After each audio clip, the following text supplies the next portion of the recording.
What's up, sons? It's Blind Rod with Son of a Tech once again, and today I'm excited to announce that MMPOS has added support for overclocking on Intel. It's not full support, there's no overclocking on the memory modules yet, but you do have the ability to turn the power down as well as adjust the absolute core clock.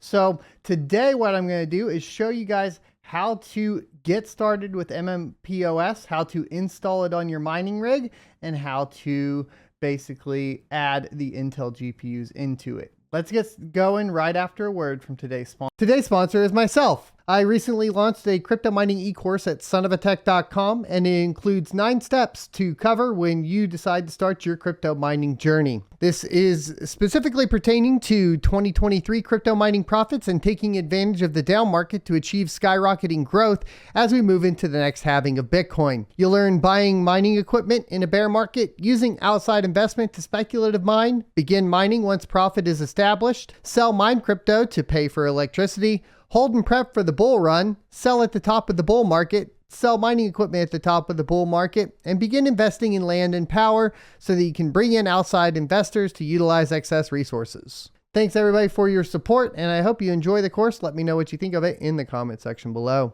Welcome back. So first things first, let's go ahead and hop in here to the page where you'll need to create an account, right? So we're going to go ahead and create an account, type in a password, and confirm the password, and then utilize my referral code, which I'll leave down below for you guys. At this point, we're going to go ahead and say create a free account, and then we'll get a token in our email. So you'll need to open your email up and head on down to, let's see, our inbox. Sometimes what ends up happening is it does initially go to your junk or your spam. So as you guys can see here, we ended up having that go to our spam. So I'm going to go ahead and copy that authorization out and paste the token in and say activate account. Go ahead and get logged in again. And then the biggest thing to go ahead and go over initially is going to be making sure you secure your account. So go to your profile and hit the 2FA option here. Now what I'm going to suggest you do is just download Authy, and you can do a quick Google search for Authy and grab this authenticator that you can also put on mobile as well as desktop. Today I'll be showing you the desktop version. So we're going to go ahead and open Authy up, and then we are going to enable 2FA. And once we do this, you can usually just click the add account. Gotta get an update there real quick. Decrypt it, click the add, and then we will copy our TOTP from here and paste that in and click add account. We can select whatever color we want. We'll call this MMPOS and click save. Wait until the time resets, click copy, paste that in for your 2FA code and click 2FA. Now, if you want to deactivate it, you can come back in here and deactivate it with that code. So that's pretty much going to cover the initial account creation. Let's go into install on the actual mining rig itself. So to get started with that, we're going to go ahead and head back over to the dashboard. I'll be utilizing my main account here. And at the top, there is the section for Get MMPOS. We're going to click that. And then you will want to download MMPOS and Etcher. So I already have this downloaded, so we're going to go ahead and close out of it and show you guys what to do next. You'll go ahead and open your Etcher. Sometimes it's easier to search for Balena Etcher because that's all one. We're going to click the flash from file. We're going to select the MMP-latest image and click open. And then we will select our target, which will be our USB device. Let me plug one in here. And we will select the USB 3.0 device and say select, and then click flash. You may need to allow user control and then let the flash continue on. This can take some time, so we'll come back once it's completed. Okay, so Etcher has completed, and the next thing that we're going to want to do is just get it installed on the rig. So we will want to go ahead and do an auto configuration file to make this easier. We're going to name this one SOAT-Intel01. We'll set a password. It does expose it, so I wish it started, but it is what it is. We'll just put see you next Tuesday in there for now. We are going to leave the file system as is and click generate and download and then save the file. Once the file is saved, we can open File Explorer, right click it and cut. And then we will head on over to the device that we just flashed. There we go. Double click into here and paste the configuration file.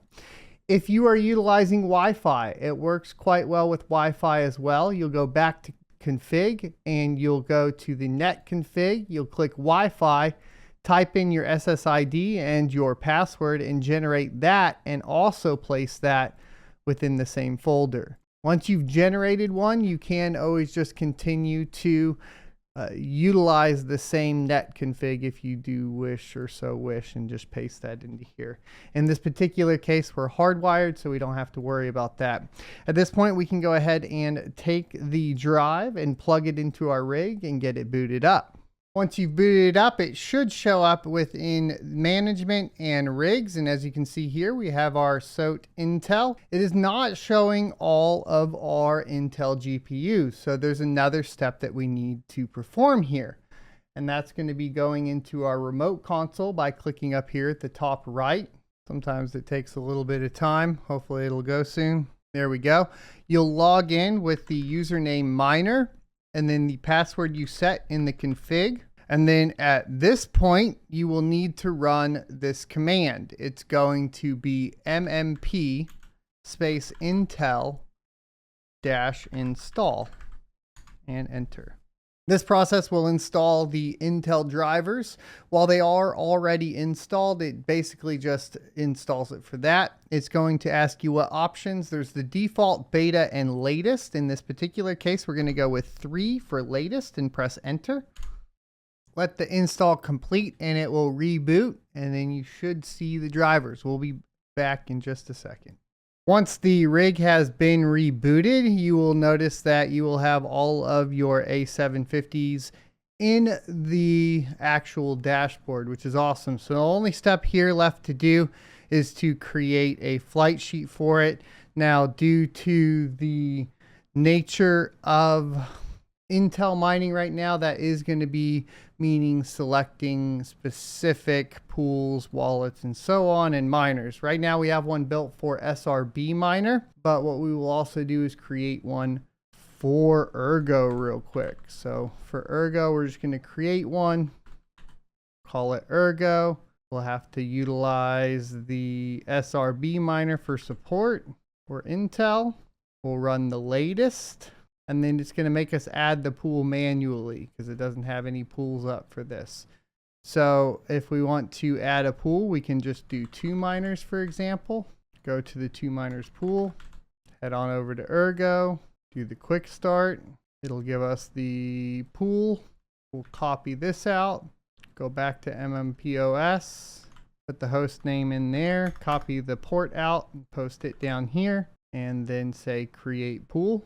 Oh, we have to add the wallet too, excuse me. You add that here. So we'll do Ergo, and then let me go grab an Ergo. Grab one off of here. That one looks familiar. I think I can recover that one maybe. No, cancel. Not letting me copy this out. Create the wallet, and then create pool, and then we can create the profile. So at this point, we can apply that profile to our miner by going back over here, selecting the miner, and then you have to essentially enable the rig.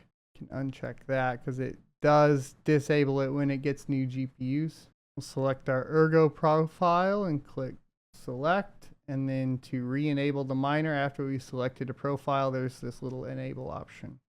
Now what this is going to allow us to do now is to go in and modify the overclocks. We can modify the absolute core clock and the power limit now.